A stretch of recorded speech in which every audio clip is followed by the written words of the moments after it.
I a nit, a Alcúdia, actua el Leonard Cohen del gènere indie. Així és com coneixen Micah P. Hanson, un artista nord-americà alternatiu consolidat i reconegut que sempre troba temps per visitar l'illa. I connectam en directe. Jordi Julià, bon vespre, ja està tot a punt.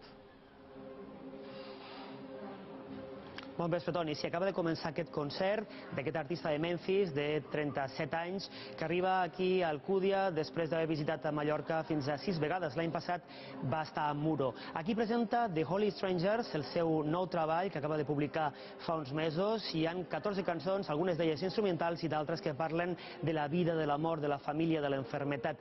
Ella ha batejat aquest compendi de cançons com una gran òpera folk nord-americana. Nosaltres li hem preguntat el motiu i això ens ha explicat sobre l'objectiu d'aquest nou treball.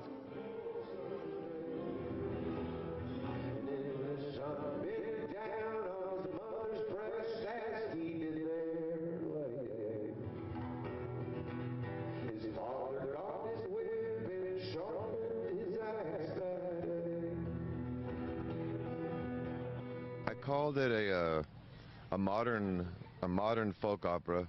Ho he batejat com a òpera folk moderna. És bàsicament moderna perquè l'acab de crear, i folk perquè capta sons americans del passat. No va sobre ningú en especial, va sobre la humanitat. It doesn't give you a date, it doesn't give you anything specific about the people, but it's just about humanity.